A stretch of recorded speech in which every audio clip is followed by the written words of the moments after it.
जय बोले महावीर भगवान की। जय बोले अनंत अनंत सिद्ध परमेष्ठी भगवानों की। आचार्य भगवान श्री शांति सागर जी महाराज की, शुभ चंद्र जी आचार्य की, पांडव पुराण की, इस युग के प्रथमाचार्य श्री चारित्र चक्रवर्ती शांति सागर जी महान मुनिराज की, मोक्ष गए सभी केवली भगवानों में युधिष्ठिर, भीम, अर्जुन इत्यादि सभी भगवानों की, सभी को सादर जय जिनेन्द्र, जय दू जिड़ंदो। हम सभी लोग पांडव पुराण आचार्य शुभ चंद, बोलो नाम सब मिलकर के, आचार्य शुभ चंद कृत, ठीक है। शुभ चंद्र आचार्य ने यह पांडव पुराण की रचना करी है, ऐसा यह ग्रंथ हम यहाँ पर सभी लोग पिछले कुछ दिन से प्रारंभ किया है, हम लोग पढ़ रहे हैं। बहुत ही सुंदर यह ग्रंथ, जिसको वर्तमान काल में महाभारत के नाम से भी जाना जाता है। महाभारत यानी कि बहुत बड़ा, भारत वैसे हमारे देश का भी नाम है, उससे इसका मतलब नहीं है। महाभारत का तात्पर्य यहाँ पर है कि महायुद्ध,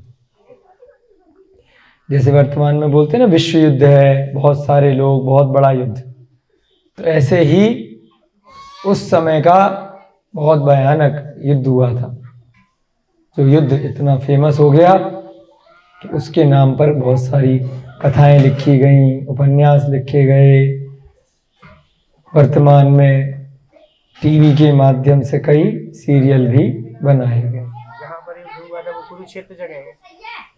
हाँ, कुरुक्षेत्र करनाल के पास में, वही है क्या? हमने कल परसों भी आपको बताया था कि क्षेत्रों के नाम समय के अनुसार बदलते परिवर्तित होते रहते हैं। भैया जी पूछ रहे हैं कि जो करनाल के पास कुरुक्षेत्र वही है क्या?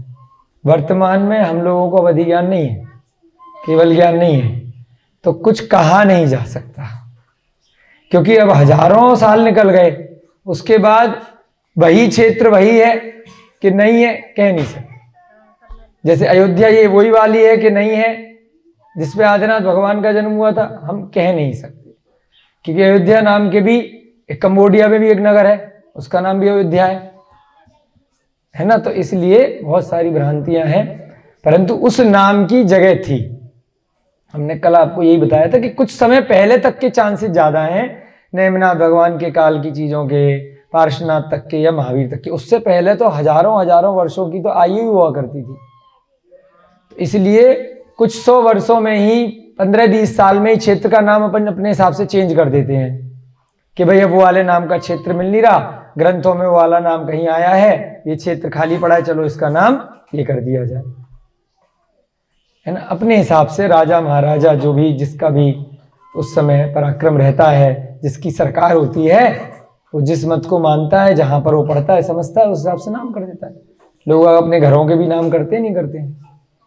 अब वर्तमान में जैसे मिथिला नगरी भारत देश में नहीं है, जहां पर सीता की बात आई है, राजा जनक की बात आई है, मल्लिनाथ भगवान का जन्म हुआ है, नमीनाथ भगवान का हुआ है, कल्याणक हुए, तो वर्तमान में नहीं है। कोई कहता है नेपाल में पहुंच गई, कोई कहता है कहीं पहुंच गई। तो अब कुछ गारंटी नहीं है उस चीज की कि वही कुरुक्षेत्र है जहां पर ये युद्ध हुआ था कि नहीं हुआ था। हो भी सकता है, नहीं भी हो सकता है। अगर हमें अवधि या केवल ज्ञान होता तो हम बता देते डायरेक्ट।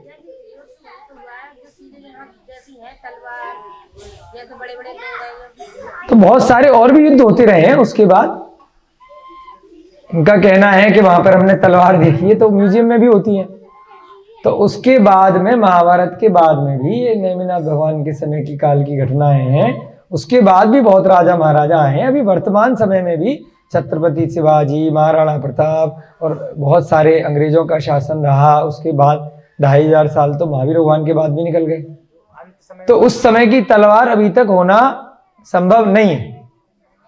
जो कुरुक्षेत्र के युद्ध की अगर बात है, तो चतुर्थ काल की ये सब घटनाएं हैं।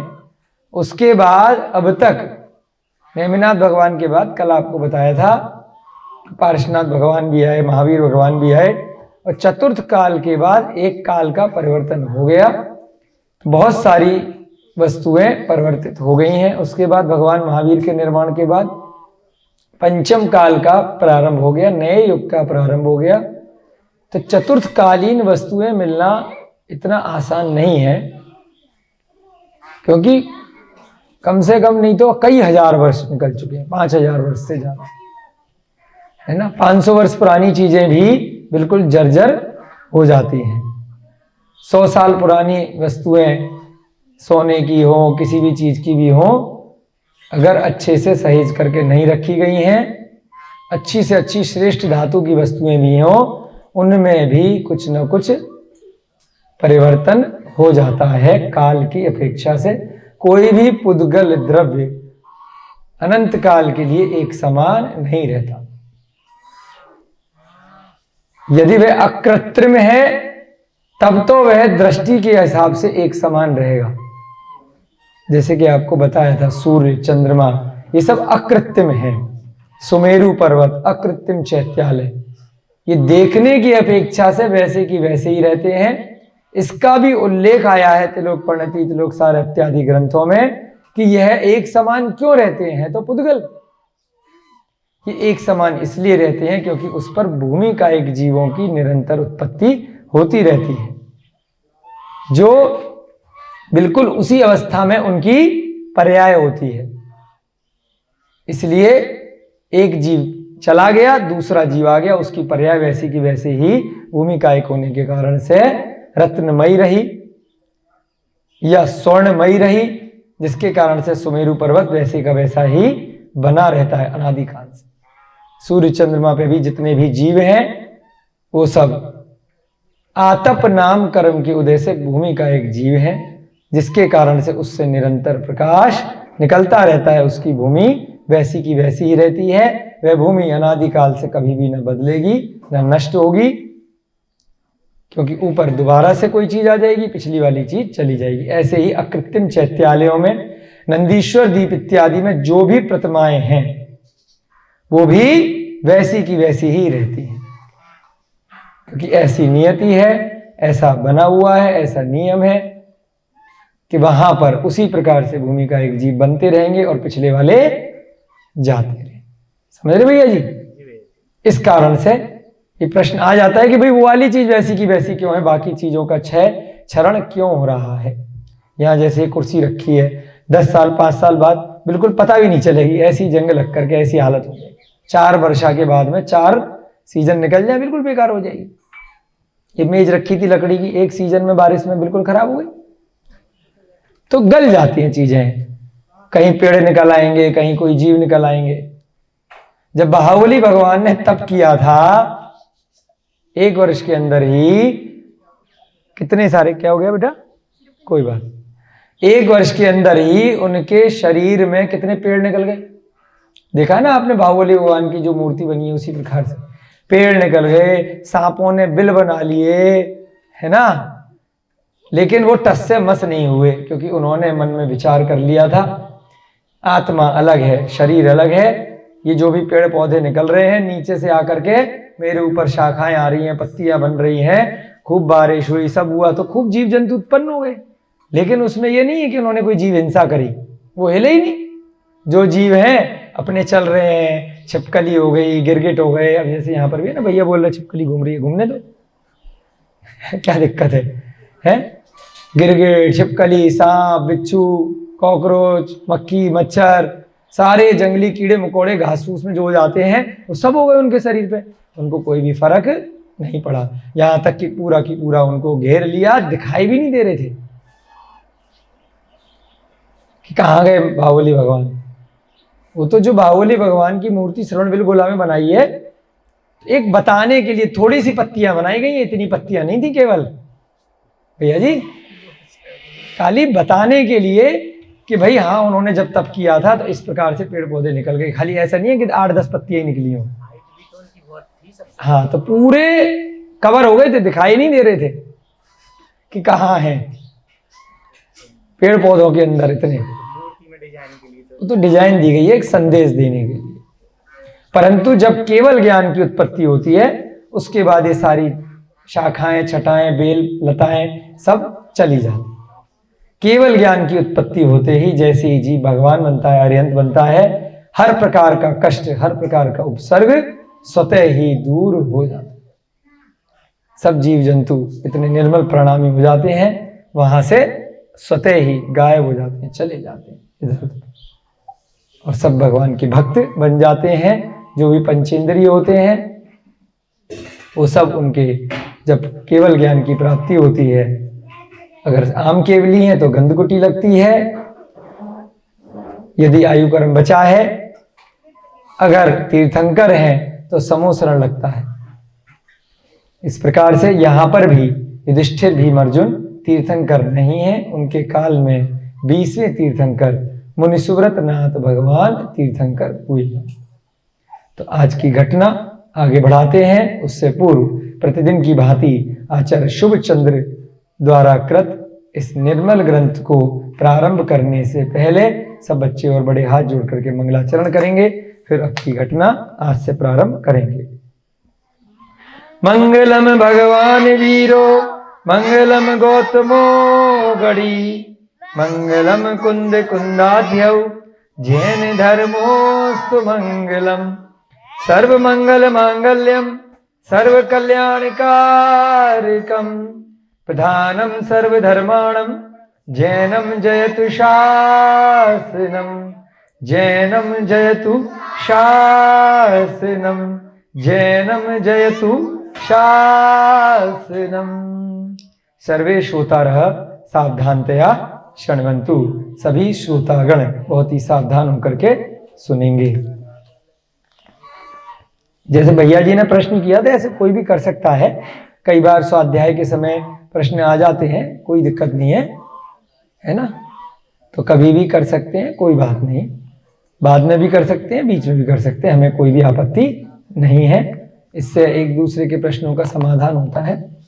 जिस प्रकार से भैया जी ने पूछा कुरुक्षेत्र वही है क्या जो अभी है, तो ऐसे ही प्रश्न भी आता है कि हस्तिनापुर भी ये वही है क्या, है ना, तो उसके लिए भी कभी कह नहीं सकते, क्योंकि हस्तिनापुर वर्तमान में बहुत छोटी सी है। अब ग्रंथों में पढ़ेंगे तो करोड़ों घोड़े हैं, इतने बड़े बड़े नगर हैं, इतने रानियां हैं उनकी।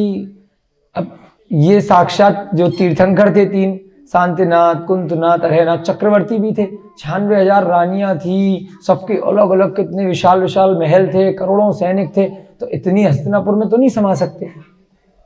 तो या तो ये छोटे रूप में वही छोटी छोटी होकर हो गई होगी, या फिर कोई दूसरा स्थान हो सकता है। लंबाई, आयु वगैरह, सब आयु भी बहुत ज्यादा थी, लंबाई भी बहुत ज्यादा थी, अवगाहना घटती है, ऐसी अवगाहना घटती है, वैसी क्षेत्र की भी घटती है, बिल्कुल।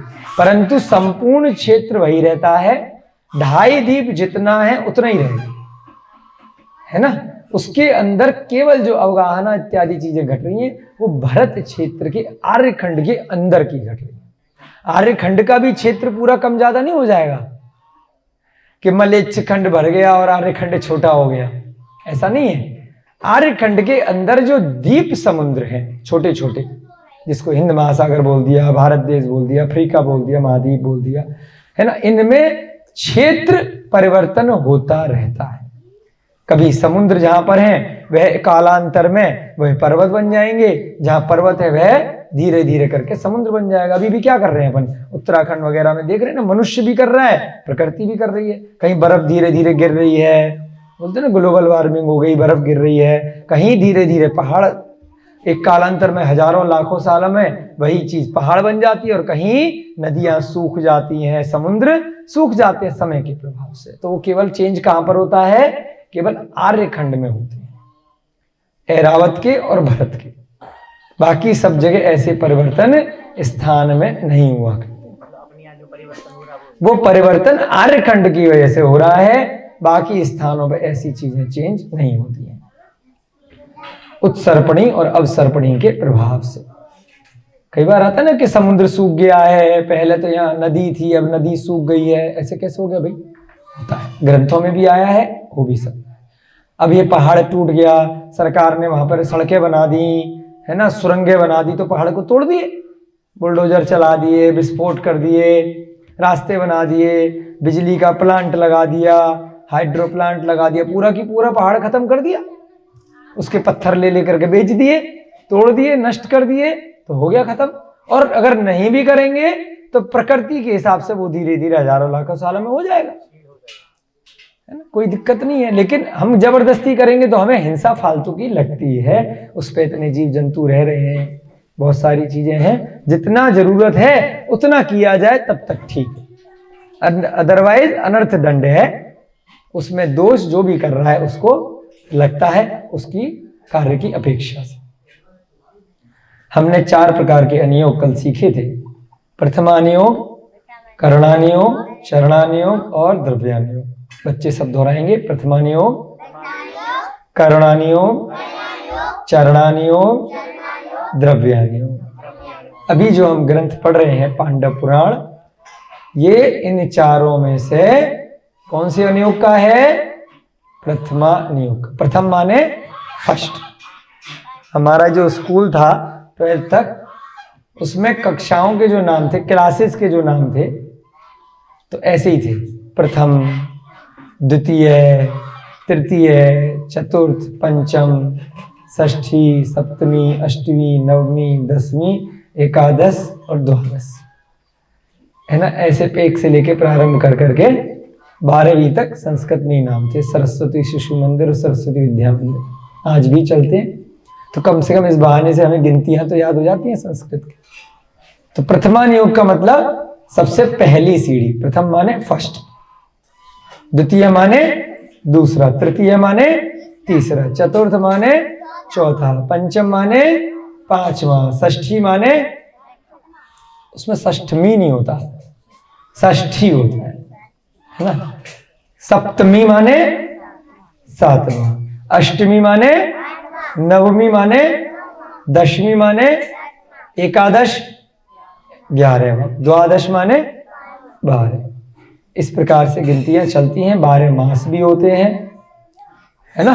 12 महीने का जो 12 मास होता है उसमें भी चैत्र, वैशाख, ज्येष्ठ, आषाढ़, इस प्रकार से 12 मास चलते हैं। तो प्रथम का तात्पर्य क्या है? पहली सीढ़ी। अनियोग को शॉर्टकट में समझ सकते हैं। मोक्ष प्राप्त करने के 4 तरीके हैं, 4 अनियोग हैं ग्रंथों की रचना की अपेक्षा से, द्वादशांग जिनवाणी को जो बांटा गया है। सबसे पहली सीढ़ी है, क्योंकि बचपन में जैसे बच्चों को सिखाते हैं खेल खेल में, क्या बोलते हैं आजकल उसको? Play school. क्या बोलते हैं? जहां पे खेल, प्ले माने खेल खेल में सिखा दिया जाए। अब उस खेल खेल में क्या सिखाते हैं बच्चों को? गिनती सिखा देंगे, ABCD सिखा देंगे, क ख ग घ सिखा देंगे, है ना। कुछ गीत संगीत कथाएं सिखा देंगे, कुछ स्पोर्ट्स सिखा देंगे, कूदना, खेलना, डांस करना, है ना, कुछ गाने वाने सिखा देंगे। इस प्रकार से खेल खेल के माध्यम से कुछ कुछ गूढ़ रहस्य जितने उसकी आयु के अनुरूप है वह सिखा दिए जाते हैं 1-2 साल के अंदर। बस ऐसे ही मान लीजिए ये प्रथमा नियोग है। प्रद्युम्न चरित अपन ने पढ़ा, पांडव पुराण हम पढ़ रहे हैं। ये खेल खेल में आपको जीवन के बहुत गूढ़ रहस्य, बहुत गंभीर बातें, जीवन के उपयोगी और मोक्ष जाने के उपयोगी, आपको बहुत ही रहस्यमयी बातें आपकी आत्मा में, आपके मन के माध्यम से कब पहुंच जाएंगी आपको पता भी नहीं चलेगा। खेल खेल में तो उसको क्या बोला? प्रथम क्लास, फर्स्ट क्लास, है ना। अब आजकल क्या नाम हो गया उसका? LKG, UKG, NKG, PKG, पता नहीं ऐसी कुछ नाम है ना। LKG है ना। हाँ, हमारे समय में भी था, शिशु बोलते थे प्रथम से पहले, शिशु कक्षा, शिशु में एडमिशन दिलवाया है। नर्सरी भी बोल देते हैं। हाँ, बस अब बस यही है ये आप लोगों की। लेकिन प्रद्युम्न चरित्र में नर्सरी आपने पास कर ली है मान लीजिए। अब पांडव चरित्र में प्रथम कक्षा में आ गए हैं, क्योंकि वहां तो बहुत ज्यादा खेल खेल में सिखाया था। यहां पर थोड़ा सा जो विषय वहां पर सीख चुके थे उसको जल्दी से आगे बढ़ेंगे, ठीक है ना। जो विषय अपन सीख चुके हैं उसी पे ज्यादा समय नहीं लगाएंगे, थोड़ा स्पीड इसलिए रख लेंगे, आपका लेवल सबका बढ़ चुका है। जो वीडियो के माध्यम से भी देख रहे होंगे तो उनसे भी हमारा निवेदन है कि पहले वो लोग प्रद्युम्न चरित्र भी पढ़ लें, जो पहले क्लास लग चुकी है, उसके बाद यहां पर आए, कोई दिक्कत नहीं है। प्रथम नियोग के बाद आता है करुणा नियोग। जब आप और अगली क्लास में जाएंगे, थोड़ा सा तीसरी चौथी क्लास में आएंगे तो क्या पढ़ाया जाएगा? गुणा भाग, है ना, प्लस माइनस, जोड़ घटाना, भाग देना, है ना, कुछ फॉर्मूले, ए प्लस बी का होल स्क्वायर, है, कुछ कुछ सिखाया जाएगा। तो वो सब किस में आएगा? करुणा नियोग में। क्यों? क्योंकि भाई अब इतना तो सीख लिया, थोड़ी कैलकुलेशन भी तो सीखनी है। कितने जन्म निकल गए हमें जीते जीते, कर्म क्या होते हैं, हम रहते कहाँ हैं, भारत देश कितना बड़ा है, जम्मू द्वीप है कहाँ पर, बार बार नाम लेते हो, भरत क्षेत्र बार बार रोज सुनाते हो। भैया जी ने पूछा हस्तिनापुर कहाँ है, कुरुक्षेत्र कहाँ है, तो भाई है कहाँ, यही वाली है कि वो वाली है? तो वो सब गणना कहाँ पे समझाई जाएगी? करुणा नियोग में। तो उससे आपको आइडिया लगेगा, जब उसमें कैलकुलेशन की जाएगी कि इतनी लंबी हाइट है, इतने लंबे लंबे घोड़े हैं, करोड़ों घोड़ों हैं, हजारों रानियां हैं, तो भाई ये वाली जगह है कि वो वाली, वो अपने आप दिमाग में आ जाएगी जब आप करुणा नियोग को पढ़ेंगे। अब सर्पणी काल, उत्सर्पणी काल, जीवों की आयु अवगाहन, बहुत सारी विषय वस्तु, सागर क्या है, पल्ल क्या है, पूर्व क्या है, ये सब किस में आएगा? कैलकुलेशन करने में। थोड़ा सा जब चौथी पांचवी कक्षा में आ जाओगे, ठीक है। अब कैलकुलेशन भी हो गई, अब फिल्मी कहानियां भी देख ली, प्ले स्कूल में भी एडमिशन हो गया। अब क्या आया? चरणानी। अब मन कर रहा है कि अब यहां से निकले हैं, इतना बड़ा संसार है, कब से घूम रहे हैं, बाहर कैसे निकला जाए, तड़प रहे हैं कि भाई एक नगर से निकले दूसरे नगर में गिर गए, आसमान से गिरे खजूर पे अटक गए, एक जन्म से बाहर निकले जैसे तैसे, फिर कहीं अटक गए, फिर उसके चक्कर में फंस गए, फिर परेशान हो रहे, फिर उससे निकले, फिर तीसरे में फंस गए, ऐसे चक्कर चलता जा रहा है।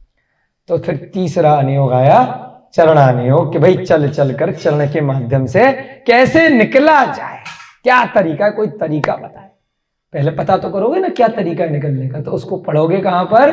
चरणानियोग में, कि कैसे व्रत लिए जाएं, कैसे अड़ु व्रत लिए जाएं, कैसे हमें चीज कौन सी खानी है, कौन सी नहीं खानी है, मांस को खाना चाहिए कि नहीं खाना चाहिए। अगर पहले से मरा हुआ कोई जानवर है, हमने तो मारा नहीं है, तो भाई खा लेते हैं, क्या जा रहा है, उसको भी खाना चाहिए कि नहीं खाना चाहिए, बताइए आप लोगों के लिए। पहले से मर गया कोई, कबूतर मर गया, मुर्गा मर गया, कुत्ता मर गया, गधा मर गया, बकरा मर गया, मरा पड़ा है, खा लेते हैं, क्या दिक्कत है, अपन ने तो मारा नहीं।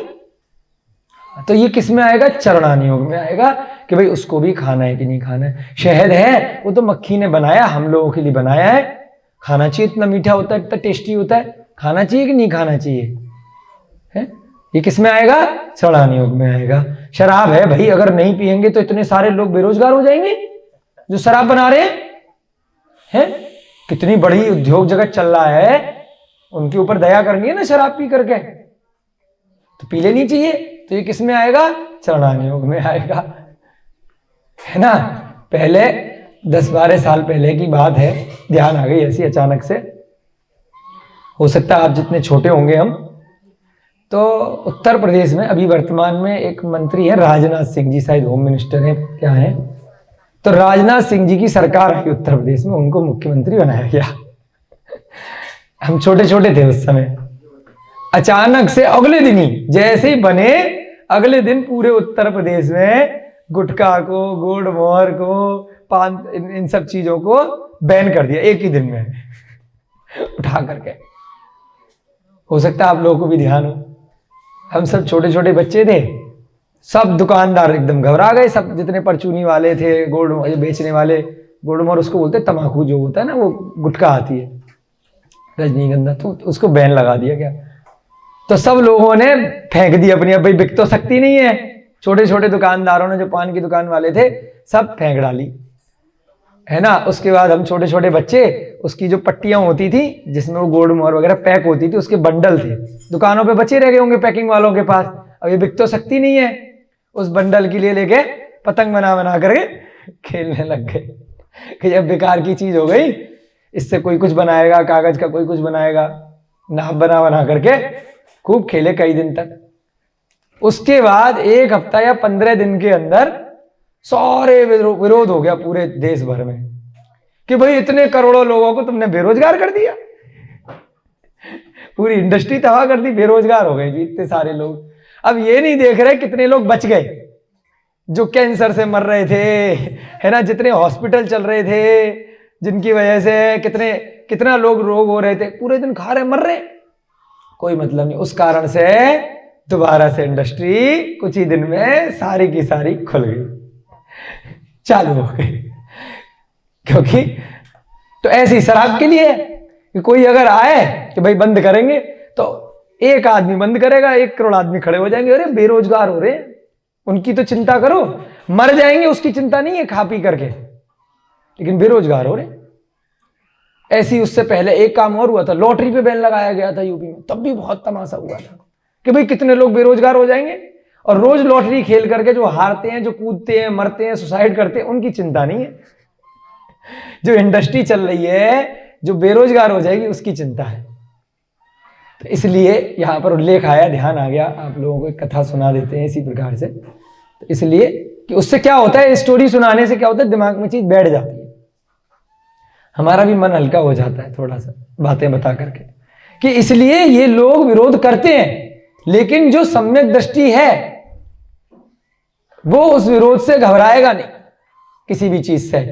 क्योंकि जब आप चरणान योग को पढ़ोगे और आपका अगर मन कर गया कि मैं रात में खाना नहीं खाऊं, मेरे घर में शादी है, मैं रात में खाना नहीं खिलाऊंगा, तो सारा आपका खानदान पीछे पड़ जाएगा। अरे शो खराब हो जाएगी, रात में शादी नहीं करोगे तो कैसे दिखाएंगे। तो ये सब चीज किस में आएगी, चरणान योग में आएगी। आपको सम्यक दृष्टि बन के कट्टर रहना है कि भाई जिसको खाना रेस्टोरेंट में जाके खा ले, कहीं खा ले, मैं तो दिन में खिलाऊंगा, या मैं तो अभक्ष पदार्थ नहीं खिलाऊंगा, मैं तो ऐसी चीजें नहीं खिलाऊंगा जिसको मैं नहीं खाता हूं। क्योंकि मैं अकेला खाता तो कम दोस्त था, यहां मैंने 500 लोगों को खिला दिया, सारा दोस्त तो मेरे सर में आया। 365 दिन के हिसाब से मैंने 2 साल तक लगभग वो खाया। अगर मैंने 500 लोगों को अभक्ष पदार्थ खिलाए जिनको मैं खुद नहीं खाता, मैं व्रती हूं, मैं नियमी हूं, जो भी चीज है, तो मैं क्यों खिलाऊं भाई, इससे अच्छा तो मैं दावत नहीं दूं, है ना, मैं मांस नहीं खिलाऊं। इसलिए ये चरणान योग चीजें सिखाता है कि मुझे अगर मोक्ष मार्ग पे जाना है तो मुझे कैसे कैसे क्या कार्य करने हैं, क्या नहीं करने हैं, दूसरों के कहने में नहीं चलता है ना। जिसको समझ में आ गया वो तीसरा वाला अनुयोग पढ़ करके वो तुरंत उसके बाद उसकी चीजें समझ में आ जाएंगी। भी करणे अनुयोग पढ़ लिया, प्रथमानुयोग पढ़ लिया, अब मुझे स्वयं के लिए चलना कैसे है, मुझे आचरण कैसे करना है, खाने पीने के अलावा कषायों पे नियंत्रण कैसे करना है, तो इन कषायों का परिणाम क्या होगा, क्रोध मान माया लोभ में करूंगा तो उससे मेरी आत्मा को, मेरे जीव को भविष्य में क्या दुख और सुख उठाने पड़ेंगे, तो मैं बच करके रहूं। ये सुन तो लेगा वो प्रथमान योग में, परंतु चरण योग में क्या करेगा, अब बेटा कैसे स्टेप लेने हैं, एक एक कदम फूंक फूंक कर कैसे आगे बढ़ना है। समझ में आ गई भैया जी। तो ये इन ग्रंथों में आएगा कि मुनि कैसे बनना है, गृहस्थ जीवन में कैसे रहना है, और गृहस्थ के भी अनुरूप अगर सीढ़ी दर सीढ़ी कैसे धीरे धीरे बढ़ना है ना, कौन सा खाना खाना है, कौन सा चलना है, कैसे बात करनी है, कैसे वस्त्र पहनने हैं, कैसे सब कार्य आ जाएंगे चरणान योग के अंदर। जब ये तीनों चीज पढ़ लेगा तो उसके बाद जब वो मार्ग पर आगे बढ़ जाएगा तब आएगा द्रव्यान योग। समझ रहे भैया जी। जब तक उसने चरणान योग का अनुसरण नहीं किया तब सीधे आत्मा का ध्यान नहीं कर सकता है। इसलिए चौथे नंबर पे लिया द्रव्यान योग। ध्यान तब लग सकता है जब पहले आचरण तो करो, है ना। सारी भोग की सामग्रियां चारों तरफ जुटा रखी हैं, कुछ भी खा रहे हो, कुछ भी पी रहे हो, कोई होश नहीं है, कैसा भी आचरण कर रहे हो, क्रोध कितना भी कर रहे हो, असत्य खूब बोल रहे हो, छल कपट खूब कर रहे हो, सब गलत काम आप अपने अनुसार कर रहे हो, हिंसा आदि पाप भी कर रहे हो, मांस भक्षण मदिरा सेवन इत्यादि भी, मधु सेवन भी कर रहे हो, और ध्यान लगा करके बैठ गए, आत्मा का ध्यान हो रहा है। आए प्रवचन भी दे रहे हो, हुआ ना आत्मा का ध्यान। अब 100 लोग बैठे हैं शिविर में, अगर कोई बोल दे नहीं हुआ, है ना, एक ने बोल दिया हो गया, दूसरे ने बोल दिया मुझे नहीं हुआ, तो कहेगा यार मेरे तो पैसे बेकार जाएंगे, मेरा टाइम खराब हो जाएगा। हाँ हाँ हाँ, बहुत अच्छा ध्यान हुआ, सारे रोग ठीक हो गए, मन को बड़ी शांति मिल गई, भगवान दिख गए, बस आपसे पहले गुरुजी मैं भगवान बन जाऊंगा। अब एक आदमी बोलेगा तभी तो दूसरा आएगा ना, भीड़ ले लेकर के, पैसे देगा तो तबीयत ठीक हो ही जाएगी। डॉक्टर अगर फ्री में इलाज करेगा तो कोई ठीक नहीं होता है। जैसी डॉक्टर जितनी मोटी फीस लेगा उतनी जल्दी पेशेंट ठीक हो जाएगा, क्योंकि भाई मैंने लाख रुपए दिए, मैंने 50 लाख रुपए दिए, मैंने 5 लाख रुपए दिए, मैंने 5,000, मैंने बहुत बड़े डॉक्टर से इलाज कराया है, स्वयं का या अपने परिवार वालों का, तो ठीक होके तो आएगा ही आएगा, मानसिक रूप से ठीक हो जाएगा, भले वास्तव में ठीक हुआ नहीं हुआ। तो ऐसे ही मानसिक रूप से उसको ध्यान उत्कृष्ट अवस्था में प्रवेश हो जाएगा, क्योंकि वहां जाकर वो स्पेशली गया है। परंतु सच्चा ध्यान जिन धर्म अरिहंत के हिसाब से कहां लगेगा, सबसे पहले बाह्य रूप से परिग्रह का त्याग होगा, उसके बाद अंतरंग के परिग्रह का त्याग होगा। डायरेक्ट अंतरंग अंदर के परिग्रह का त्याग नहीं हो सकता है। पहले बाहरी रूप से तो चीजों को छोड़ो, पहले बाहरी रूप से जो सामने दिख रही हैं कि कषाय कर रहे हो, असत्य बोल रहे हो, क्रोध इत्यादि कर रहे हो, कुछ भी कभी भी लेकर के खा ले रहे हो बैठ करके, है ना, चाहे जब चाहे जैसे, मनुष्य हो मनुष्य बनो, पशु है वो कुछ भी खा लेता है, और पशु भी यदि जब नियम ले लेता है जाति स्मरण की अपेक्षा से, तो पशु भी पंचम गुण स्थान में पहुंच जाता है, संयमा संयमी, तब जाकर के वह पशु भी देव पर्याय में सम्यक दृष्टि के साथ पहुंच सकता है। आप तो मनुष्य हो, मन के साथ हो, पंचेंद्रिय के साथ में हो, आप तो उनसे बेटर अवस्था में हो, तो आपको तो क्या योग्य है क्या अयोग्य है इसका विचार करना चाहिए, क्या अभक्ष्य है क्या भक्षण करने योग्य है वह विचार करके आचरण करना चाहिए। उसके बाद ही आप द्रव्यानुयोग में प्रविष्ट हो सकते हो, पढ़ सकते हो। पढ़ने के बाद बोले कि मुझे आत्मा की अनुभूति हो गई है, तो ऐसा जरूरी नहीं है। तो इसमें क्या वर्णन किया जाता है, द्रव्यों का, तत्वों का, ध्यान का, मोक्ष का। उसके बाद भव्य जीव द्रव्यानुयोग की प्रवृत्ति रूप अभ्यास करता है। यह बहुत इंपॉर्टेंट लाइन है कि जो भव्य जीव है द्रव्यानुयोग को पहले पढ़ेगा, समझेगा, उसके अनुरूप फिर उसके बाद अभ्यास करेगा। ऐसे ही हवा में नहीं कह देगा कि मैं तो बस 14वें गुण स्थान में पहुंच गया, पहले पढ़ेगा समझेगा। ठीक है, चलिए अब आज की कक्षा प्रारंभ करते हैं, बहुत ज्यादा समय रिवीजन में लगा दिया। परंपराचार्यों की वाणी के अनुराधक विद्वत जनों द्वारा अन्य अन्य विद्याओं के माध्यम से उसे प्रस्तुत किया गया है। किसको, इन चारों अनुयोगों को। परंपराचार्य माने जो भगवान महावीर की परंपरा में एक के बाद एक जो गुरु शिष्य परंपरा से सीख रहे हैं, और जिनको मान लीजिए गुरु नहीं भी मिल पाए तो जिनवाणी यानी कि किसी गुरु ने कोई ग्रंथ ये लिख दिया, इससे सीख लिया, ये भी तो हम परंपरा से सीखा माना जाएगा ना। हमने किसी पूर्वाचार्यों द्वारा रचित ग्रंथों को प्रमाण मानकर अगर इसके आदर्श से सीख लिया तो क्या कहा जाएगा कि ये भी परंपरा में जो गुरु शिष्य परंपरा थी, जो अरिहंत की वाणी थी, उसी से हमने पढ़ करके सीखा है। ठीक है ना, अपने मन से कोई भी बात नहीं फालतू की जोड़ी है। परंपराचार्यों की वाणी के अनुराधक यानी कि जो उस पर साधना करते हैं, उस पर अनुकंपा रखते हैं, उस पर अनुराधा करते हैं, उस पर आराधना करते हैं। ऐसे विद्वत जनों द्वारा अन्य अन्य विद्याओं के माध्यम से उसे प्रस्तुत किया गया, यानी कि उन्होंने परंपराचार्य के आचारों से सीखा और स्वयं के भी अपने तप त्याग से कुछ विद्याओं को प्राप्त किया, उसके माध्यम से ग्रंथों की रचनाएं की हैं। जन जन के हितार्थ तथा भव्यों की आत्मा के कल्याणार्थ भगवान महावीर स्वामी के दिव्य 26वें जन्म उत्सव के पावन प्रसंग पर वीतराग वाणी ट्रस्ट द्वारा 2600 ग्रंथों को प्रकाशित करते हुए अपने आप को गौरवशाली अनुभव करता हूं। कौन?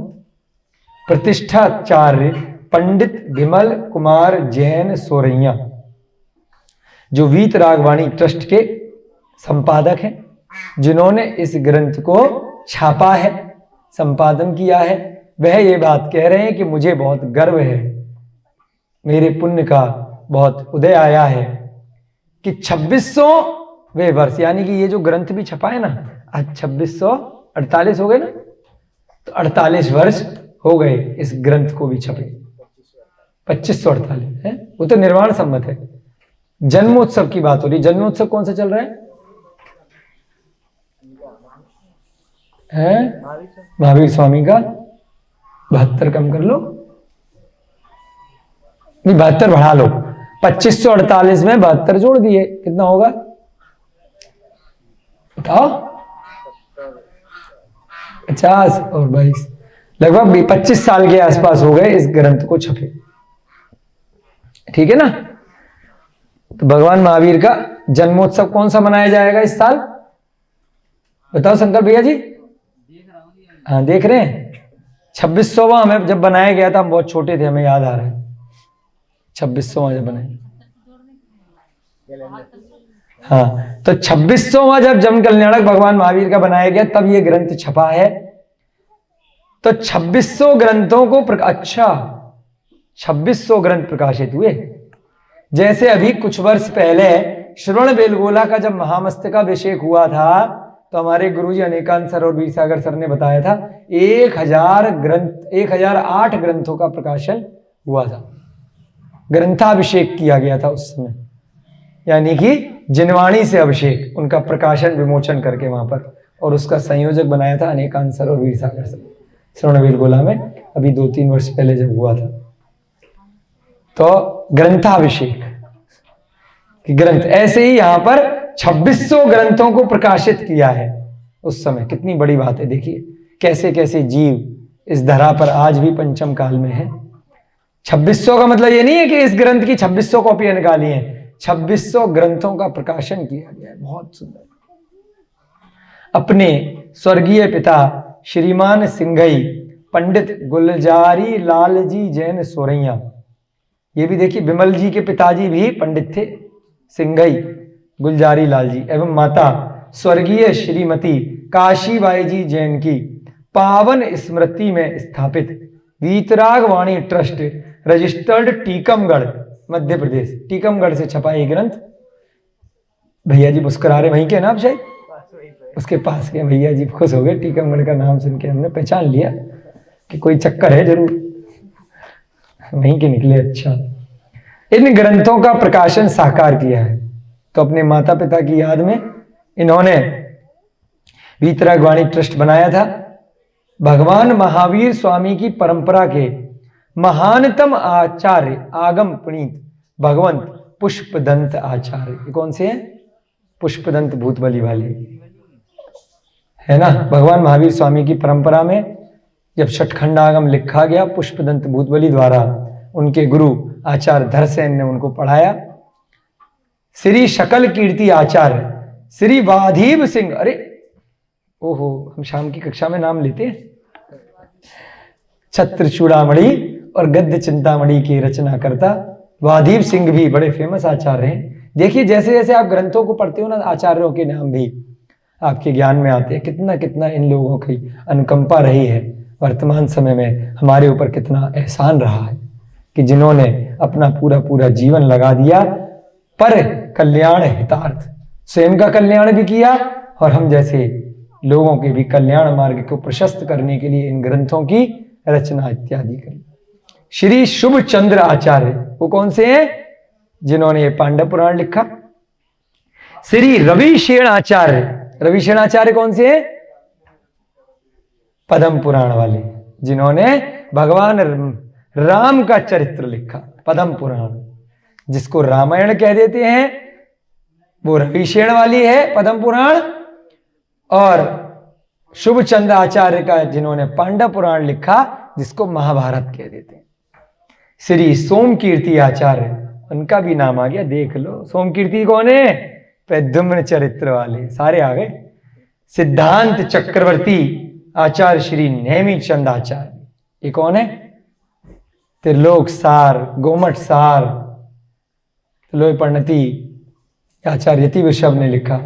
त्रिलोक सार आचार्य नेमीचंद सिद्धांत चक्रवर्ती, जिनके आशीर्वाद से श्रवणबेलगोला की इतनी भव्य प्रतिमा चामुंडराय ने बनवाई। कितने परम तपस्वी थे आचार्य नेमीचंद सिद्धांत चक्रवर्ती। उनका भी नाम वर्तमान में बहुत उल्लेखनीय है। 1000 वर्ष पहले, हाँ, बहुत महान आचार्य रहे हैं। जैसे जैन वांग्मय के महान आचार्यों के चरणों में त्रिकाल नमोस्तु कर कृतज्ञता ज्ञापित करते, इन सबको नमोस्तु करा है किन्होंने? विमल कुमार जैन सोरैया ने, जिनके द्वारा रचित प्रथमान योग के मूल ग्रंथों के आधार पर हमारे सुधी विद्वानों ने हिंदी टीका करके जन सामान्य के लिए सुलभता प्रदान की। विमल कुमार जैन जी ने क्या किया है? उन्होंने अपने समय में ग्रंथ लिखे, उनकी हिंदी टीकाएं इनके जैसे लोगों ने करी है। जैसे तिरुपति हमारे समझ में नहीं आता अगर आर्य का विशुद्धमती माता जी इतने सरल शब्दों में उसकी हिंदी टीका नहीं करती। इतना समय गहन अध्ययन लगा होगा, प्राकृत को समझना, व्याकरण को समझना, मूल प्रतिलिपियों से उसको पढ़ना, है ना।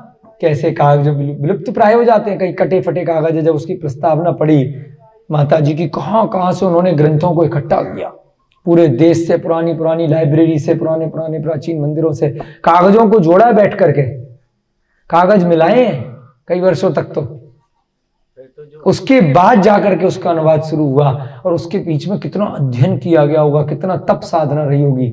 ऐसी आर्य का विशुद्धमती माता जी समाधिग्रस्त अभी नहीं है।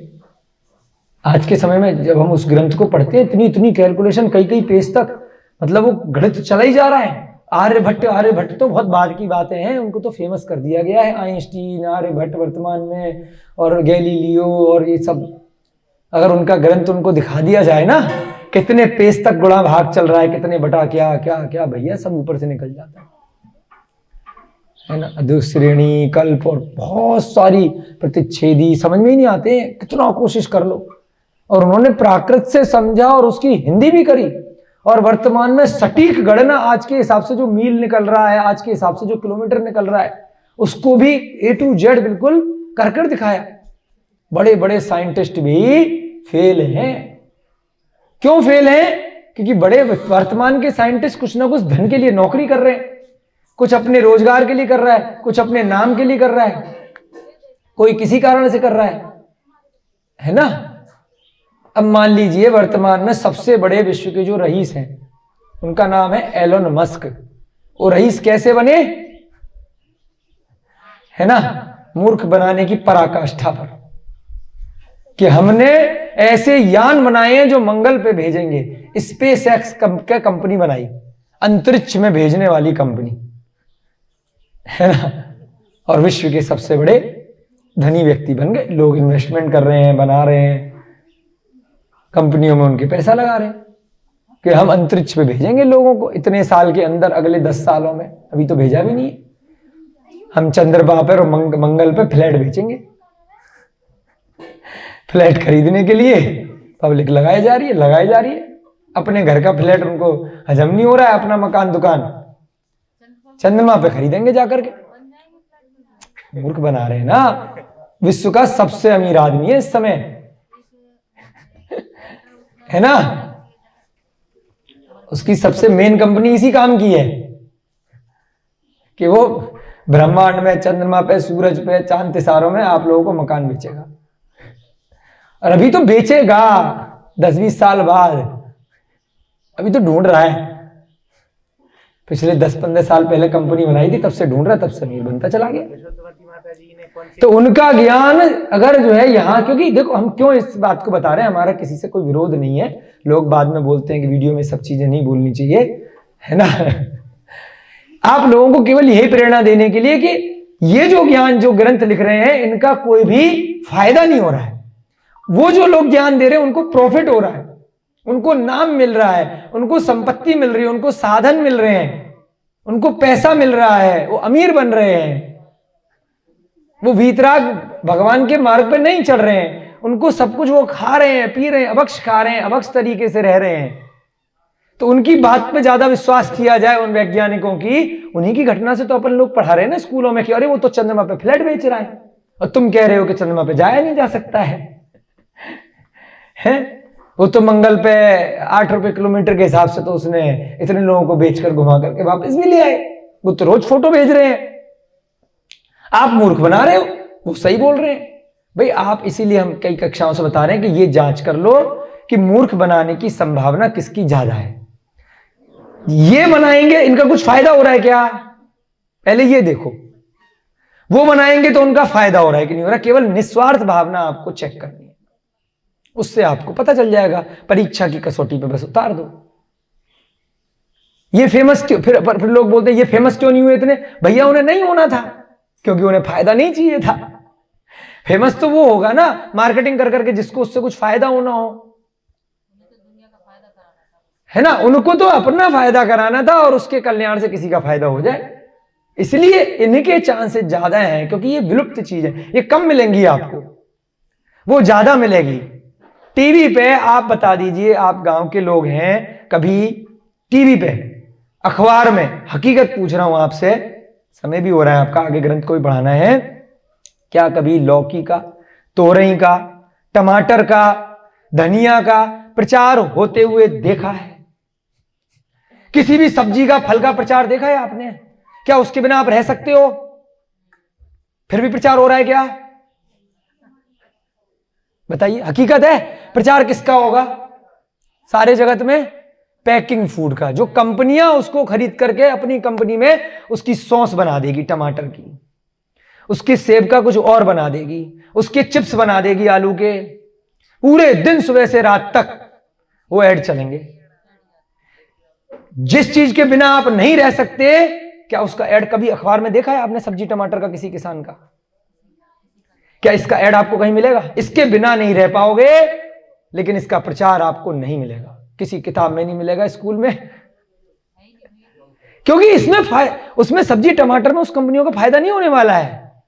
किसान के पास इतने पैसे नहीं है। पूरे दिन टीवी पे अंडे का ऐड मिलेगा आपको, कंपनियां बेच रही हैं। टीवी पे आपको नॉनवेज का ऐड मिलेगा, KFC का ऐड मिलेगा, मैकडोनाल्ड का ऐड मिलेगा, है ना, क्योंकि कंपनियां बेच रही हैं। मसालों का ऐड मिलेगा, क्योंकि वो कंपनियां बेच रही हैं। कोई सब्जी वाले का ऐड, जो रॉ फॉर्म में सब्जी है, हल्दी है, टमाटर है, औषधियां हैं, कभी ऐड मिलेगा क्या? दवाइयों का ऐड मिलेगा कि क्रोसिन खा लो, ये खा लो, 50 चीजों की दवाइयां, जो रेडीमेड दवाइयां। ये विवेक आपको रखना है कि ये मेरे लिए जरूरी है दवाइयां, या मैं डायरेक्ट मैं पालक खा लूं वो जरूरी है, मैं सेब खा लूं, मैं फल खा लूं, संतरा खा लूं, आम खा लूं, वो मेरे लिए जरूरी है कि ये दवाइयां मेरे लिए जरूरी हैं। लेकिन नहीं, 1000 गुना प्राइस पे वो दवाइयां आपको विटामिन सी की मिलेंगी। आप कह दोगे नींबू तो महंगा हो गया। हमने एक बार एक विटामिन सी की गोली का पैकेट देखा, 700 रुपए की 10 गोलियां थी, 70 रुपए की एक गोली। एक नींबू में 10 गोली बन सकती है। नींबू नहीं खाएंगे, नींबू के पीछे तो अल्लाह मचा दिया, 300 रुपए किलो हो गया, है ना। और गोलियां खा रहे हैं विटामिन सी की। आंवला कितना सस्ता है, नहीं खाएंगे। पालक कितनी सस्ती है, नहीं खाएंगे। आयरन की गोली खा लेंगे 1000 रुपए की, है ना। एक गोली आपको 50 रुपए से नीचे नहीं पड़ेगी, और ग्राम में देखोगे तो 10 ग्राम का पत्ता होगा, 300-400 रुपए का, फिर भी खाएंगे। लेकिन नहीं खाएंगे, क्योंकि उसका प्रचार नहीं है। तो यही चीज आपको आपकी आत्मा में डालने के लिए बोल रहे हैं, झकझोर करने के लिए, कि ये मत समझिए कि यहां झूठ है, क्योंकि इसका प्रचार होएगा ही नहीं, क्योंकि ये सत्य बातें हैं। सत्य को कभी प्रचार की जरूरत नहीं होती है, प्रचार की जरूरत तो असत्य को होती है ना। कोरोना का दुनिया भर में प्रचार हुआ, उसी से आप लोगों को समझ जाना चाहिए था कि असत्य है। गोलियां खाओ, दवाइयां खाओ, वैक्सीन लगाओ, दुनिया भर के ये करो वो करो, प्रचार है, कंपनियों का फायदा हो रहा है, हॉस्पिटलों का फायदा हो रहा है। असत्य को ही तो बार बार सुबह से लेकर रात तक प्रचार करना पड़ेगा, टीवी के माध्यम से, मोबाइल के माध्यम से, मीडिया के माध्यम से। सत्य तो अपने आप फैलता है, उसको प्रचार की जरूरत नहीं होती। इन ग्रंथों को प्रचार की आवश्यकता नहीं है, क्योंकि ये प्रमाण है, सत्य है। यही इस बात का सबूत है कि अपना प्रचार नहीं कर रहे हैं, और जहां भी जा रहे हैं तो मुफ्त में जाएंगे। या आप कोई भी दान राशि दे दीजिए, छब्बा लीजिए, उससे हो सकता है। इसको कभी भी बेचा नहीं जाता है, क्योंकि सत्य घटना है, सत्य बात है। कभी भी मां पुत्र को खाना खिलाएगी तो पैसे नहीं लेगी, टिकट नहीं लेगी, वो वात्सल्य भावना होगी। ऐसे यहाँ पर इन आचार्यों की वात्सल्य भावना है, इसलिए ये कभी भी पैसे लेकर के ये प्रवचन नहीं देते, समझ लीजिए आप। तो यहां पर इन्होंने बोला है विमल कुमार सोरैया जी ने कि हमारे ऊपर इन गुरुओं की अनुकंपा है जिसके आधार पर हमने ये हिंदी टीका करी है, इसमें हमारा कोई भी फायदा नहीं है। हम उन्हीं, मैडम वो फोन देख लेना एक बार उधर, बेटा वो फोन बज रहा है पीछे किसी का, इनको दे दो संकल्प भैया। हम उन्हीं हिंदी टीकाकार महान विद्वानों में, अये हाय किसका नाम ले दिया, पंडित भूधर दास जी। कौन है पंडित भूधर दास जी, बताओ? पढ़ते हो ना रोज बारे भावना पढ़ते हो ना, राजा राणा पंडित भूधर दास जी हमारे फेवरेट है वाली पूरी। राजा राणा छत्रपति हाथिन के असवार, मरना सबको एक दिन अपनी अपनी बार, दल बल देवी देवता माता पिता परिवार, मरती बिरिया जीव को कोई न राखना। पंडित भूधर, क्या शब्द है गजब के हैं, समय सार है, पूरा समय सार है। और क्या ऐसी छह डाला। पंडित भूधर दास जी को नमस्कार कर दिया, जबकि पंडित है, गृहस्थ जीवन के हैं, फिर भी इतना उनका अनुकंपा। श्री पंडित आए है, फिर दूसरा नाम आ गया गजब, पंडित दौलत राम जी है ना, छह डाला वाले। पंडित परमानंद जी मास्टर, पंडित नंदलाल जी विशारद। अब ये नंदलाल जी विशारद कौन है? जिन्होंने इसकी हिंदी टीका करी है, पांडव पुराण की। इसकी हिंदी टीका करने वाले शुभचंद आचार्य ने तो लिखा अपनी प्राचीन भाषा में, उसका हिंदी में जो अनुवाद किया है पंडित नंदलाल जी विशारद। इनको भी याद करना चाहिए, क्योंकि ये नहीं है तो हम कहां हैं। अब भैया रविशेण जी ने लिख दिया पद्म पुराण, अगर पंडित पन्ना लाल जी हिंदी नहीं करेंगे तो कहां संस्कृत समझ में आ रही है इतनी। भाई पूरा है, उतना ही आपका भी उपकार है जो वीडियो रिकॉर्डिंग कर रहे हैं, उतना ही सबका माना जाएगा जो पढ़ रहे हैं, पढ़ा रहे हैं, समझा रहे हैं। वर्तमान समय के अनुसार उसका जो भी अनुवाद कर रहे हैं, बच्चों के अनुसार, वर्षों के अनुसार, बड़ों के अनुसार, सबका कुछ ना कुछ परस्पर गुरु जीवा नाम है। हम किसका उपकार चुका रहे हैं? इनका उपकार। हमने इनको सीखा तो आप लोगों को बता रहे हैं, आप सीखेंगे, आप आगे बताएंगे। इस गुरु परंपरा चलती रहनी चाहिए। तो सबका अपने अपने अनुसार कुछ ना कुछ उपकार है। अपने फायदा अगर बीच में किसी ने लगा लिया तो उपकार नहीं होगा, अपकार हो जाएगा, क्योंकि वो बीच में फिर गड़बड़ी करेगा। अगर उसको निहित स्वार्थ कहीं ना कहीं इन चीजों में आने अगर लग गया तो वो झूठ बोलेगा, फरेब करेगा, वो फंसाएगा आपको, मीठी मीठी बातें करेगा, सत्य बातें नहीं बताएगा। उसमें अपना कुछ ना कुछ कैप्सूल बीच में डाल देगा अपने फायदे के लिए। पंडित नंदलाल जी विशारद, पंडित गजाधर लाल जी, पंडित लाला राम जी, पंडित श्रीलाल जी काव्य तीर्थ, पंडित डॉक्टर हीरा लाल जी, पंडित डॉक्टर पन्ना लाल जी साहित्यचार। हमें देखो ज्यादा तो पढ़े नहीं है हम लोग, अभी तो हमारी बहुत कम वो है स्वाध्याय, लेकिन कुछ कुछ नाम जो पढ़ रखे हैं तो खुश हो जाते हैं, जो नहीं पढ़े हैं तो आगे निकल जाते हैं। पन्ना लाल जी साहित्यचार कौन है? हरवंश पुराण जिन्होंने हिंदी करी, आदि पुराण की हिंदी करी, पद्म पुराण की हिंदी करी। एक एक ग्रंथ में 10-10, 20-20 साल लगे। हाँ, हिंदी करने में कोई ये नहीं है कि 4 दिन में बिठा के कर दिया। पांडुलिपियों से निकाला, उनको छांटा, काटा, जोड़ा, फिर एक एक शब्द को मिलाया, फिर उसकी हिंदी करी, समझा। इतना आसान काम नहीं है। और इन लोगों ने बिना किसी धन की लालसा के काम किया है, तो उनकी बात माने कि नहीं माने? ना उनका कोई प्रचार है, ना उनको कोई इनाम मिला है, ना उनको कोई माला मिली है, ना उनको कहीं मंत्री बना दिया गया, ना कोई नेता बना दिया गया है, ना उनकी कई मूर्तियां लगी हैं, फिर भी काम किया है। तो ये सच्चे लोग हैं, सत्यवादी हैं। तो इसलिए उनकी बातों को अपन को प्रमाण मानना है, मानना चाहिए। हम उनके प्रति कृतज्ञ हैं जिनकी ज्ञान साधना के श्रम के फल को चखकर अनेकों भव्यों ने अपना मोक्ष मार्ग प्रशस्त किया है। आज उन पद्म पुराण को पढ़ करके कितने मुनि महाराज, आज जो मुनि महाराज बने हैं, कितने गृहस्थ श्रावक जिन्होंने व्रत लिए हैं। छोटा सा वो ग्रंथ आटे का मुर्गा, उसकी हम जब कथा पढ़ रहे थे, उसको पढ़ करके एक महाराज जी प्रवचन दे रहे थे विराग सागर जी के संग में, मैं आटे का मुर्गा पढ़ के मैंने दीक्षा ले ली। अभी हम महावीर जी में एक माता जी से मिले थे, क्या नाम था माता जी का? वो माता जी बोली, आटे का मिर्गा पढ़ के मैंने दीक्षा ले ली। ऐसे ग्रंथों के प्रकाशन से आदमी कितना आगे बढ़ जाता है, हमें पता भी नहीं चलता है। चारित्र चक्रवर्ती जो आचार्य शांति सागर ग्रंथ को पढ़ करके कितने लोग आगे नियम ले लेते हैं, इतना उनके अंदर आत्मा में ऐसा कंपन हो जाता है कि अरे ऐसा व्यक्ति काम कर सकता है। तो इसलिए इन सबका योगदान है कि इन लोगों ने हिंदी में टीकाएं करी और उनको पढ़कर के कितने ही भव्यों ने अपने मोक्ष मार्ग को प्रशस्त किया। अंत में ट्रस्ट की ग्रंथमाला के सह संपादक के रूप में युवा प्रतिष्ठाचार्य विद्वान श्री पंडित वर्धमान कुमार जैन सोरैया, एक और इनके पंडित जी हैं वर्धमान जैन सोरैया, वो सह संपादक है, उन्होंने भी हेल्प करी है।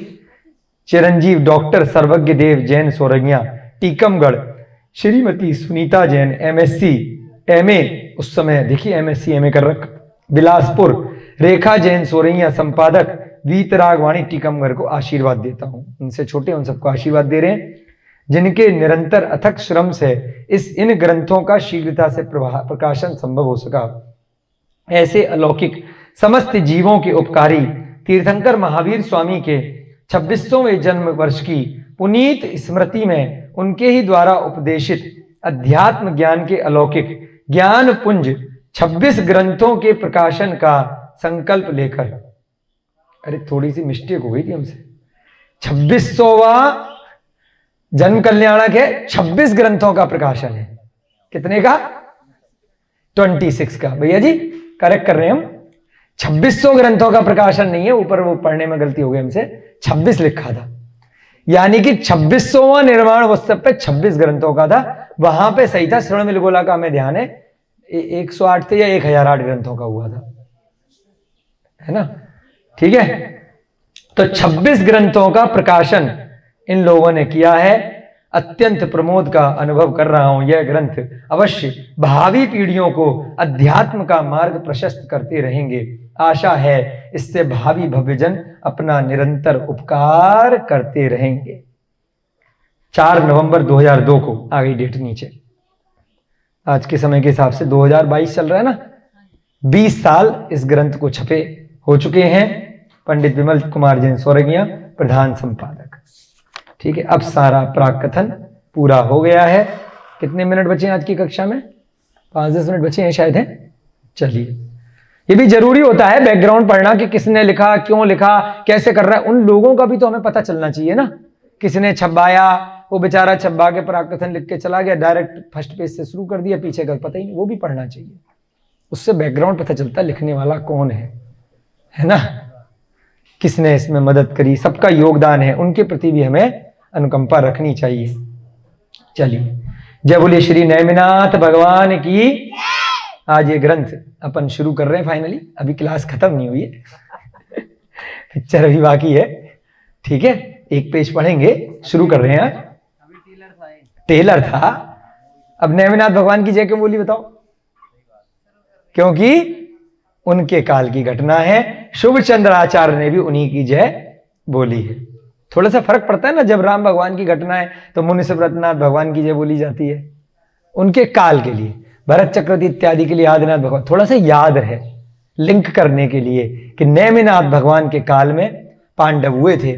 नैमिनाथ भगवान के भाई थे राजा श्री कृष्ण, और उन्हीं के रिश्तेदार में ये सब मामा चाचा में आते थे, कुछ ना कुछ पारिवारिक थे। अभी आगे जब हम पढ़ेंगे तो पता चल जाएगा क्या रिश्ता था। तो ये सारे की सारे पांडव उनके सगे संबंधी थे। नैमिनाथ भगवान की जय बोल करके श्रीमद भट्टारक शुभ चंद कृत श्री पांडव पुराण महाभारत को हम प्रारंभ कर रहे हैं। हमारा यह स्वाध्याय समय पर पूरा हो, ऐसी मंगल भावना, ऐसा मंगलाचरण हमने किया, यह संपूर्ण हो, यह अवश्य पूरा हो। इसकी सारी कक्षाएं आप लोग पूरी की पूरी, कितने भी महा इसमें लगे, आप निरंतर आइएगा।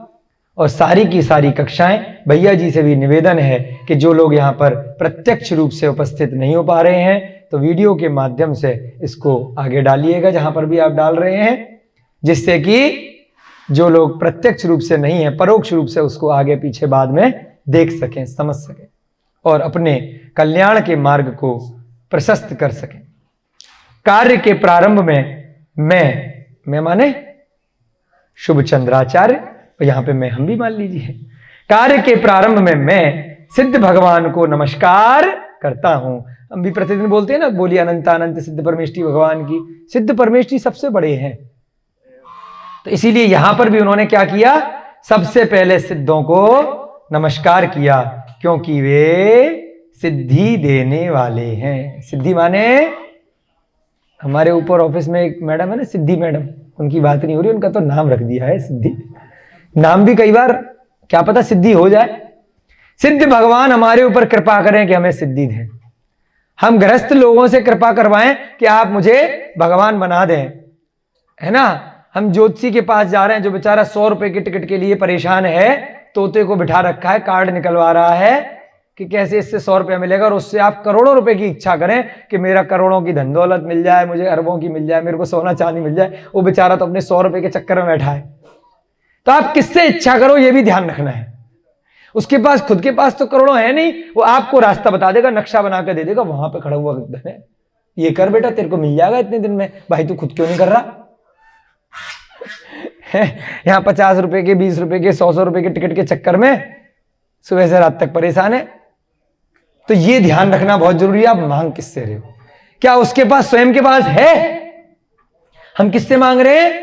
अरिहंत भगवानों से मांग रहे हैं, उनके पास है। हम ऐसे व्यक्ति से मांगे। अब बहुत सारे लोग बोलते हैं कि यार बाबा से मांग रहे, फकीर से मांग रहे, इसलिए मिल जाएगा। अरे भाई, वो तो खुद मांग रहा है बैठ करके, वहां भीख मांग रहा है रोड पे। उसकी मदद करो, उस पर दया करो, अनुकंपा करो, कोई दिक्कत नहीं है। उससे मांगोगे थोड़ी कि तू मुझे रास्ता बता दे गड़ी दौलत का। तो यहां पर इन्होंने किससे मांगा है, बहुत महत्वपूर्ण बात है। सिद्ध भगवानों से मांगो अगर सिद्धि मांगनी है तो।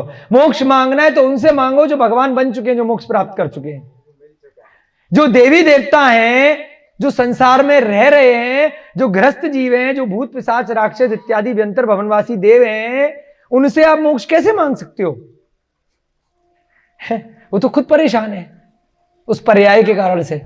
तभी तो कहते सम्यक ज्ञान पढ़ो, समझो पहले, उसके बाद किससे मांगना है। बच्चे भी बहुत होशियार होते हैं, उन्हें पता है मम्मी से क्या मिलेगा, पिताजी से क्या मिलेगा, उसी से मांगते हैं। पड़ोसी से क्या मिलेगा, स्कूल में क्या मिलेगा, किसी के भी आगे हाथ फैला के नहीं बैठ जाते हैं।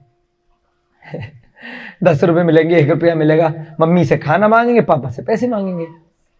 उनको पता है ना बच्चों को।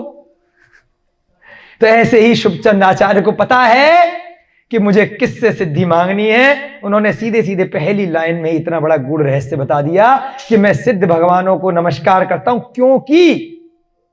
क्योंकि लगा दिया, क्योंकि वो सिद्धि को देने वाले हैं। हमने कई बार बोला बंदे तदगुण लब्धे, हम भगवान को नमस्कार क्यों कर रहे हैं? क्योंकि भगवान आपने उन गुणों को प्राप्त कर लिया है, मुझे भी वो गुण आप दे सकते हैं। आपने पहले उन गुणों को प्राप्त किया है, तो मुझे भी वो कृपया देने की कृपा करें। आपके पास तो बहुत आयत में है, बहुत एक्स्ट्रा में है, थोड़ा सा मुझे दे दें। आपने वह मार्ग बनाया है, सिद्धि कैसे ली जा सकती है, तो थोड़ी सी सिद्धि मुझे भी बता दें कैसे मिल सकती है। उनके कार्य सिद्ध हो चुके हैं, उन्होंने अपने संसार के सारे कार्यों को सिद्ध कर लिया है, उन्हें कुछ भी करने को नहीं बचा।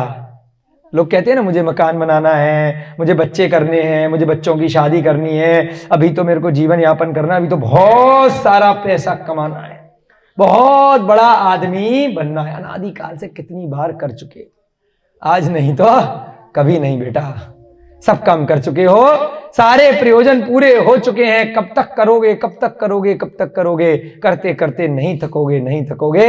लेकिन जिस दिन ठान लोगे कि सब कार्य कर चुके हैं, जब जागो तब सवेरा। अब जाग गए तो सवेरा हो गया है। वो सिद्ध भगवानों के सारे कार्य पूरे हो चुके हैं। अब उन्हें ना कभी शादी करनी, ना बच्चे करने, ना संसार में आना, ना युद्ध लड़ना, ना किसी का भला करना, ना किसी का बुरा करना। वो भी सब काम वो नीचे अरिहंत पर्याय में प्रवचन इत्यादि भी दे चुके हैं। अब सिद्ध भगवान अपना मुख नहीं खोलते, शरीर ही नहीं है तो मुख कहां से होगा? समझ रहे हो? अरिहंत भगवानों का भी कोई कार्य करने को रह जाता है जब तक उनको केवल ज्ञान से मोक्ष नहीं होता। अरिहंत अवस्था में तो वह संसार के कल्याण के लिए अपनी दिव्य ध्वनि से वो मोक्ष का मार्ग प्रशस्त करते हैं। परंतु सिद्ध भगवान तो यहां से भी चले गए। अब उनको किसी से कोई राग द्वेष नहीं है, शरीर ही नहीं है, कर्म ही कर्म भी नहीं है, मात्र आत्मा ही आत्मा उस सिद्ध शिला पर एक अवस्था में स्थिर है, खड्गासन में या पद्मासन में, बिना किसी शरीर के। जो प्रमाण नए से सर्वज्ञ हैं, सर्वज्ञ माने सर्वज्ञ हितोपदेशी, जिसने इस पूरे संसार को जान लिया है, ज्ञाता दृष्टा आत्म राम, जानने वाले हैं, देखने वाले हैं, लेकिन किसी से कोई लेना देना, कोई मतलब नहीं। कोई मारे पीटे, अरे भगवान कुछ कर क्यों नहीं रहे, वो हिंसा कर रहा है, उसने बंदूक से मार दिया, उसने ये कर लिया, उसने वो कर लिया, भगवान कुछ कर क्यों नहीं रहे। मंदिर में भी आके किसी का वध कर दोगे तो भगवान कुछ नहीं करेंगे। अभी 4 दिन पहले की घटना कोई दिखा रहा था, सोनागिरजी तीर्थ में मंदिर के अंदर चोरियां हो गई। अब कोई आकर के बोले कि भगवान जी तो इतने चमत्कारी, इतना शाश्वत तीर्थ है। भैया जी रोज भजन सुनाते हैं ना, सोनागिरजी में सोना सदा बरसता है। इतने बड़े तीर्थ क्षेत्र पर कैसे चोरी हो गई? भगवान जी ने कुछ क्यों नहीं किया भाई? मंदिर के अंदर गुल्लकें चोरी हो गई, छत्र चोरी हो गए और उनको गार्ड को भी मार दिया। काहे? भगवान जी कुछ नहीं करते। उस जीव के कर्म, जिसने चोरी करी, जिसने गलत किया, वो भुगतेगा। जिसने बचाने का प्रयास किया उसको पुण्य मिलेगा। भगवान तो मुस्कुरा रहे ऊपर सिद्ध शिला पर बैठ करके, उसको किसी से कोई मतलब नहीं है। बहुत लोग बोलते, कुतर्क करते हैं कि भगवान के मंदिर में चोरी हो गई, अब भगवान में जाके मांग रहे हो कि मेरे घर में चोरी हो गई, मुझे जो है बचा लो, चोर का पता बता दो। और भगवान अपना पता तो देख नहीं रहे कि मेरी मंदिर में चोरी हो रही है, तो भगवान कुछ नहीं करते। बहुत ड्रामा इस समय चल रहा है, बहुत वीडियोज आते हैं कि भगवान तो कुछ नहीं है, खाली पीली मूर्ति है, ड्रामा है। भाई साहब वो संदेश दे रहे हैं, यही संदेश दे रहे हैं, मुझे कोई मतलब नहीं है, चोर भी मेरा भक्त है और पुण्य काम यहाँ पे चावल चढ़ाने वाला, फल चढ़ाने वाला, छत्र चढ़ाने वाला भी मेरा भक्त है। मुझे किसी से कोई मतलब नहीं है। उन दोनों के कर्म अपने अपने साथ में है। कर्म पढ़ो, समझो, कर्म सिद्धांत है। वे मुझे यही वरदान दें कि आरंभ किया हुआ यह कार्य मेरा निर्विघ्न सुसंपन्न हो। किसने कहा? शुभ चंद्राचार्य ने जब ग्रंथ का लेखन प्रारंभ किया, उन्होंने कहा कि सिद्ध भगवान मुझे आशीर्वाद दें कि मेरा ये लेखनी का कार्य जो मैंने आज प्रारंभ किया है, बिना किसी विघ्न बाधा के ये मेरा कार्य संपन्न हो। प्रथम तीर्थंकर भगवान श्री आदिनाथ को भी मैं नमस्कार करता हूं। उसके बाद किसको नमस्कार किया? आदिनाथ भगवान को। क्यों नमस्कार किया? क्योंकि वर्तमान की पर्याय की अपेक्षा से शुभचंद्र आचार्य भी इसी स्थान में जन्मे हैं, इसी आर्यखंड में जन्मे हैं, इसी भरत क्षेत्र में जन्मे हैं, जहां के पहले तीर्थंकर वर्तमान की अपेक्षा से इस अवसर्पणी काल में आदिनाथ भगवान ऋषभदेव भगवान थे, जिनके पुत्र चक्रवर्ती भरत के नाम पर आज भी इस देश का नाम भारतवर्ष। ऐसे आदिनाथ भगवान जिनका चिन्ह वृषभ का था, बैल का था, कालांतर में वर्तमान में बहुत सारे लोग, ऐसा उल्लेखनीय है, उल्लेख में आता है कि उन्हीं को शिव बोल देते हैं, क्योंकि शिव जी भी वृषभ वाले हैं और शिव जी भी कैलाश पर्वत से हैं। तो ये सारी घटनाएं, इनको भी मोक्ष कैलाश पर्वत से हुआ। कालांतर में उन्हीं का एक नाम शिव भी कह दिया जाता है। परंतु वह कौन है? आदिनाथ ऋषभदेव भगवान, आदि तीर्थंकर। आदिनाथ आदि तीर्थंकर ऋषभदेव कहलाए। प्रथम बार इस धरा पर प्रभु आदिनाथ जी आए। ऐसे आदिनाथ भगवान को नमस्कार करते हैं, जो वृषभ के चिन्ह से सुशोभित बैल का उनका चिन्ह है, तथा धर्म तीर्थ का संचालन करने वाले हैं उनके पिता नाभराय, उनके पुत्र वृषभदेव, उनके पुत्र बाहुबली भरत जैसे पराक्रमी 101 पुत्र, पुत्रियां ब्राह्मी और सुंदरी, जिन्होंने कर्म भूमि के प्रारंभ की संपूर्ण व्यवस्था बतलाकर ब्रह्मा का कार्य किया था, उन्हीं को आदि ब्रह्मा भी कहते हैं।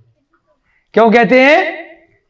क्योंकि वर्तमान समय में जब चतुर्थ काल के बाद, तृतीय काल के बाद चतुर्थ काल का प्रारंभ हुआ, कुलकुरों का समापन हो गया, कल्प वृक्ष नष्ट हो गए, उसके बाद सूर्य चंद्रमा इत्यादि दिखाई देने लगे।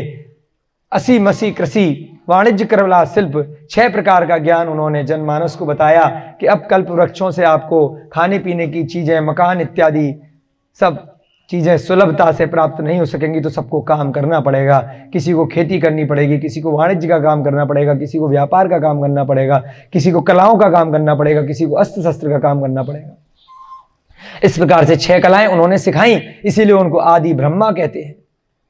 कि सबसे पहले उन्होंने संसार में रहने के लिए कर्म भूमि में सिखाया किस प्रकार से मोक्ष जाया जा सकता है और किस प्रकार से गृहस्थ लोग अपना जीवन यापन कर सकते हैं। इसीलिए इन्हीं को ब्रह्मा कहा, इन्हीं को शिव भी कहा, क्योंकि 1008 नामों से जब आदि पुराण में इंद्र ने उनकी स्तुति करी है, तब ओम नमः शिवाय भी उनको बोला है। तो उन्हीं के 1000 नामों में ये नाम आते हैं। यह मेरे इस कार्य की सिद्धि करें, वे मुझे इस कार्य को पूरा करने में सहायता दें। किन किन को नमस्कार किया?